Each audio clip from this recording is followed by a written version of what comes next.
adik-adik, hari ini kita kembali belajar di rumah untuk menghindari penyebaran COVID-19. Kali ini kita belajar sains bersama Kak Herman ya. Ayo siapkan alat tulis dan bersiaplah menjawab pertanyaan. Kerjakan pertanyaan ini sebagai tugas dengan bimbingan guru atau orang tuamu ya. Ayah dan bunda, dari tayangan hari ini anak akan dapat mengembangkan kompetensi literasi, yaitu memahami paparan lisan tentang topik yang dikenali, mengidentifikasi ide pokok dan beberapa ide rinci dalam paparan tersebut, menjelaskan kembali dan menanggapi menggunakan pengetahuannya, serta menulis esai pendek untuk menggambarkan pengamatan dan pengalaman dengan lebih terstruktur. Sekarang mari kita simak pelajaran dari Kak Herman.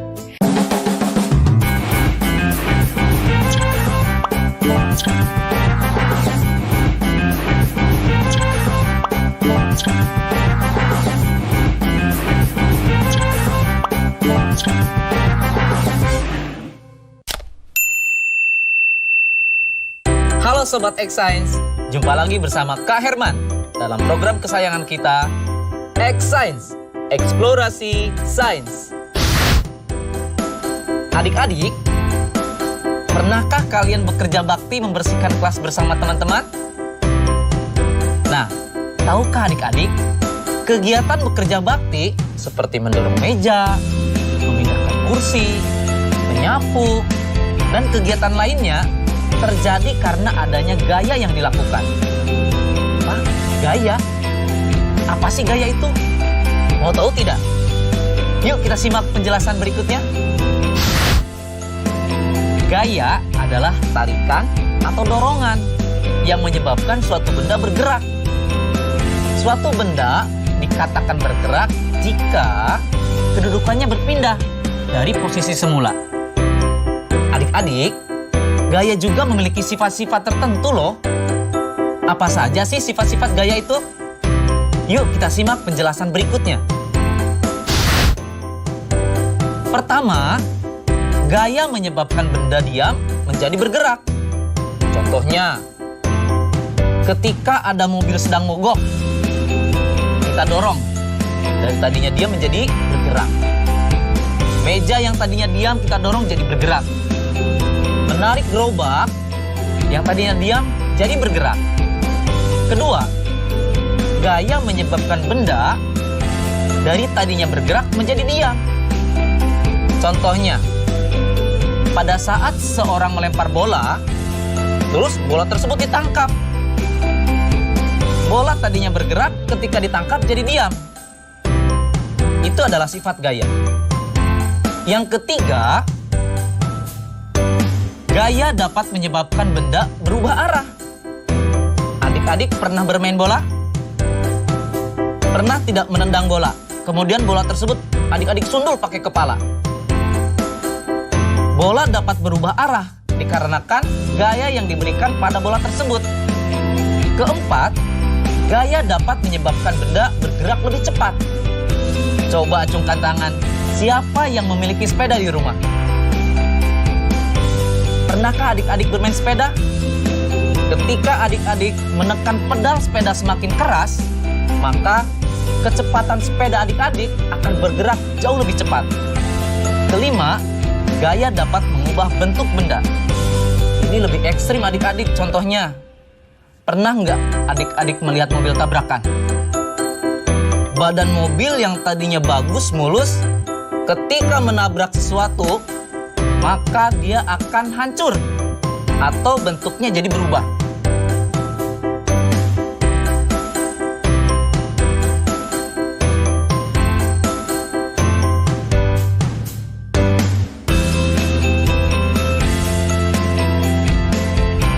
Nah adik-adik, ternyata semua kegiatan yang kita lakukan sehari-hari tak lepas dari yang namanya gaya. Mudah bukan belajar sains? Saatnya kita bernalar. Yuk, mari kita bernalar ya. Manakah yang benar dari pernyataan berikut ini? A. Kotak A didorong lebih jauh karena gaya yang diterapkan lebih besar. B. Lebih sedikit pekerjaan dilakukan pada kotak B karena gaya dan jaraknya lebih besar. C. Semakin besar jumlah gaya yang diterapkan ke kotak, semakin jauh jarak yang didorong. D. Semua benar.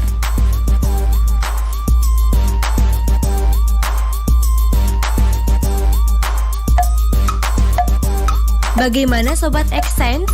Sudah tahu jawabannya? Kalau belum, yuk kita simak penjelasan berikut.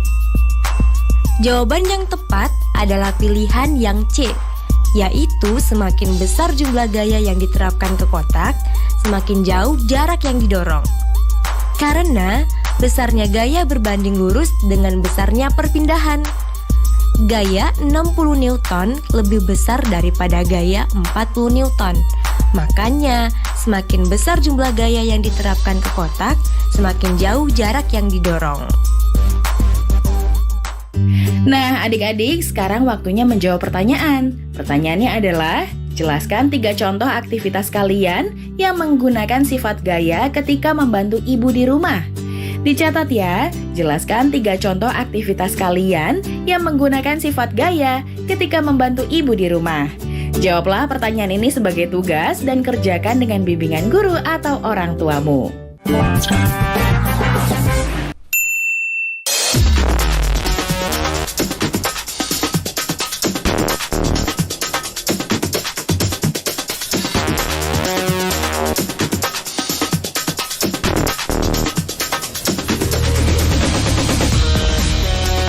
Sobat Xsense, sudah lihat tayangan tadi kan? Nah, menurut Sobat Xsense, gaya apa yang berperan pada mobil kren sehingga bisa menarik logam besi dan gaya apa yang terjadi saat seorang anak menjatuhkan bola dari ketinggian? Mau tahu penjelasannya? Yuk kita simak bersama penjelasan berikut. Adik-adik, ternyata gaya itu banyak jenisnya loh. Kira-kira apa saja sih jenis-jenis gaya itu? Baik, kita bahas. Yang pertama adalah gaya gravitasi. Contohnya, gaya gravitasi adalah gaya gravitasi bumi. Semua benda yang jatuh pasti akan menuju ke pusat bumi. Yang berikutnya adalah gaya gesek. Gaya gesek adalah gaya yang timbul akibat dua permukaan benda saling bersentuhan. Contohnya, ketika seorang anak sedang bermain sepatu roda. Dengan memanfaatkan gaya gesek antara roda dengan permukaan jalan, maka si anak dapat berjalan dengan sepatu roda. Ketiga, gaya magnet. Gaya magnet adalah gaya yang disebabkan oleh tarikan atau tolakan antara dua benda. Contohnya, ketika kita menarik paku yang terbuat dari logam dengan magnet. Keempat, gaya pegas. Gaya pegas adalah gaya lenting pulih atau gaya untuk kembali ke keadaan semula. Gaya pegas ini dapat ditimbulkan atau dihasilkan oleh benda yang sifatnya elastis. Contohnya, pada busur yang digunakan pada saat olahraga panahan. Kelima, gaya listrik. Gaya listrik adalah kekuatan yang dimiliki benda yang bermuatan listrik untuk menarik benda-benda yang ada di sekitarnya.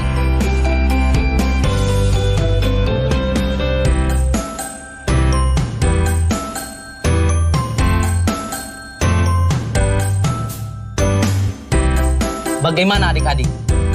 Mudah kan belajar sains? Saatnya kita bernalar. Yuk, mari kita bernalar ya. Rai menerbangkan layang-layang. Kemudian ada angin yang bertiup sangat kencang sehingga mengganggu terbangnya layang-layang Rai. Nah, Sobat Xsense, pertanyaannya adalah: pertama, pada tayangan tersebut, huruf mana yang menunjukkan gaya gravitasi yang bekerja pada layang-layang? Kedua, huruf apa yang menunjukkan kekuatan menarik yang diberikan Rai pada layang-layang tersebut? Ketiga, pada kekuatan angin meningkat, Namun, layang-layang itu tetap di tempat yang sama. Apa yang terjadi pada kekuatan menarik yang diberikan Rai?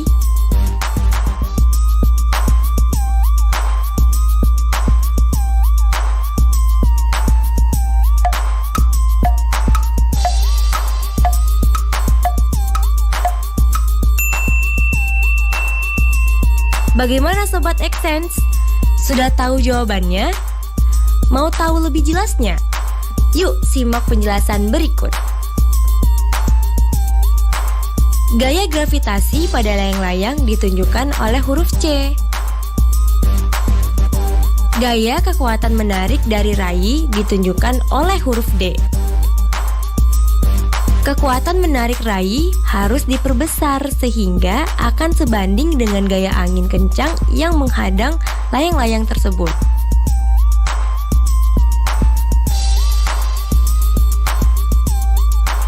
Nah, adik-adik, sekarang waktunya menjawab pertanyaan. Pertanyaannya adalah, lakukan percobaan. Jatuhkan 2 buah batu dengan ukuran berbeda secara bersamaan dari ketinggian yang sama. Apa yang akan terjadi? Tuliskan hasil percobaanmu. Dicatat ya, lakukan percobaan. Jatuhkan 2 buah batu dengan ukuran berbeda secara bersamaan dari ketinggian yang sama. Apa yang akan terjadi? Tuliskan hasil percobaanmu.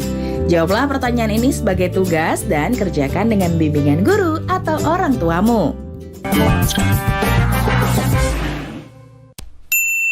Adik-adik, sudah tahu kan bahwa magnet itu dapat menarik benda yang terbuat dari logam, seperti besi dan baja. Kali ini, kakak akan mengajak adik-adik untuk seru-seruan bereksperimen. Membuat menara Moore heksagonal di pinggir gelas loh. Nah, bagaimana caranya agar tumpukan Moore tersebut tidak jatuh? Kira-kira gaya apa saja sih yang terdapat pada eksperimen tersebut? Mau tahu jawabannya? Ikuti dan simak langkah-langkahnya ya.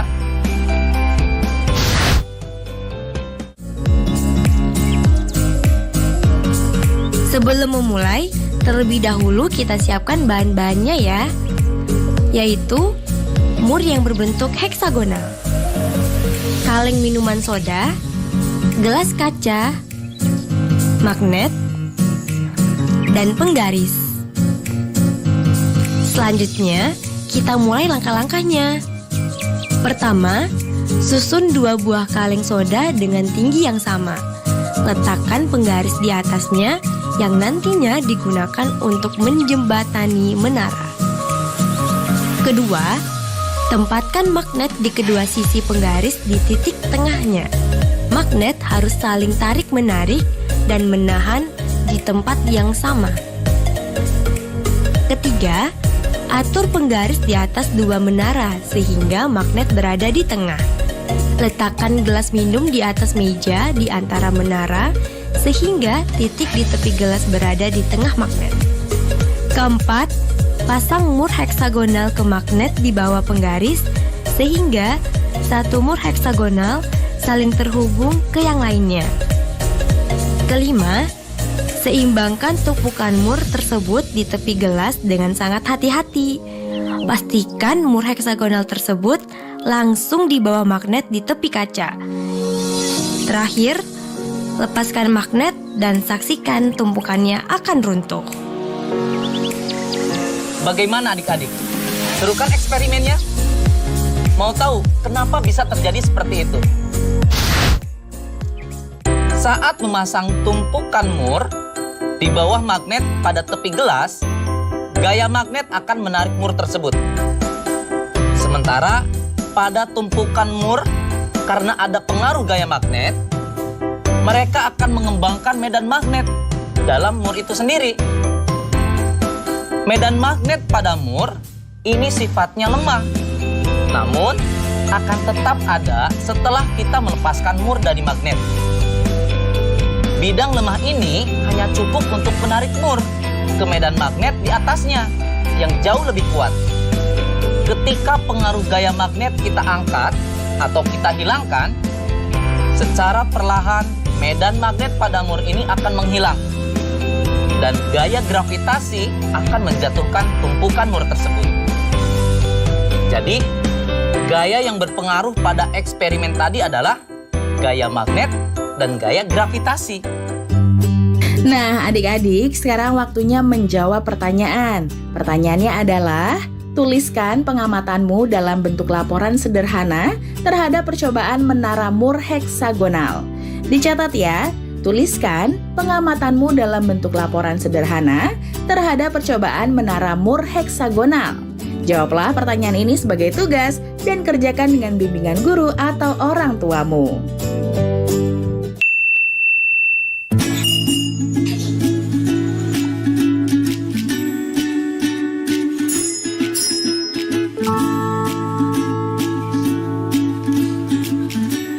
Mengapa bola kapas dapat bergerak-gerak?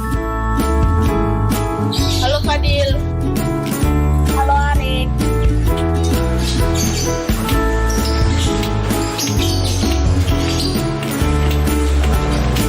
Mengapa hal tersebut dapat terjadi?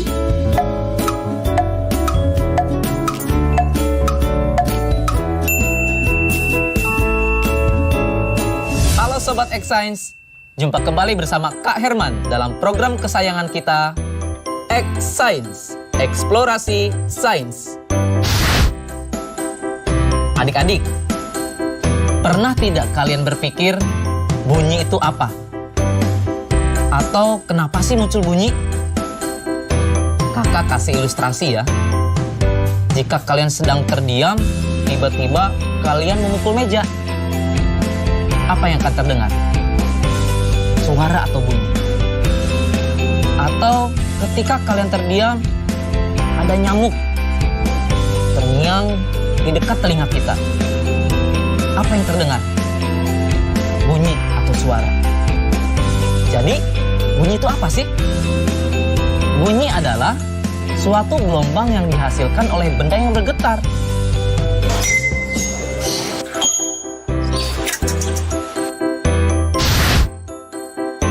Adik-adik, ternyata bunyi itu memiliki sifat-sifat tertentu. Apa aja sih sifat-sifat bunyi? Yang pertama, bunyi merambat memerlukan medium. Perambatan bunyi dapat terjadi lewat medium, baik itu padat, cair, maupun gas. Namun, bunyi tidak dapat merambat di ruang hampa karena tidak ada medium di ruang hampa. Yang kedua, bunyi dapat dibiaskan. Pastinya adik-adik pernah mendengar suara petir kan? Kalau adik-adik dengarkan secara seksama, suara petir di malam hari akan terdengar lebih keras dibandingkan di siang hari. Kenapa coba? Pada siang hari, udara di permukaan lebih panas dibandingkan di malam hari. Akibatnya, kerapatan udara di siang hari jadi lebih renggang dibandingkan pada malam hari. Perbedaan kerapatan udara inilah yang menyebabkan bunyi dapat dibiaskan. Yang ketiga, bunyi dapat dipantulkan. Pantulan bunyi terjadi ketika bunyi mengenai suatu penghalang, sehingga dapat terjadi gema ataupun gaung. Gema, gaung, apa itu gema? Apa itu gaung? Gema merupakan bunyi pantul yang terdengar jelas. Contohnya, ketika adik-adik berteriak di tepi tebing, nanti akan terdengar dengan jelas. Sedangkan kalau gaung adalah bunyi pantul yang terdengar kurang jelas. Contohnya, adik-adik berteriak di dalam goa atau di dalam sebuah ruangan. Biasanya adik-adik akan mendengar suara yang tidak jelas. Bagaimana Sobat X-Science? Menyenangkan bukan belajar sains? Nah, adik-adik, sekarang waktunya menjawab pertanyaan. Pertanyaannya adalah, mengapa kita dapat mendengar gaung dan gema? Jelaskan perbedaan keduanya melalui ilustrasi berupa perbedaan dimensi ruangnya. Dicatat ya, mengapa kita dapat mendengar gaung dan gema? Jelaskan perbedaan keduanya melalui ilustrasi berupa perbedaan dimensi ruangnya.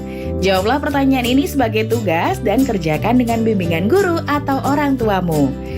Sekarang adik-adik belajar di rumah saja bersama Kak Herman, hanya di TVRI.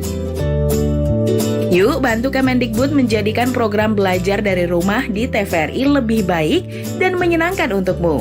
Ikuti survei evaluasi program belajar dari rumah di TVRI dengan membuka laman. Isi survei program belajar dari rumah di tautan berikut s.id/surveibdr atau lewat survei SMS gratis dengan mengetik BDR, kirim ke 93456. Jangan lupa ajak orang tuamu dan gurumu juga ya. Adik-adik ingat, selalu rajin mencuci tangan dan menjaga kesehatan untuk mencegah penyebaran COVID-19. Sampai jumpa lagi.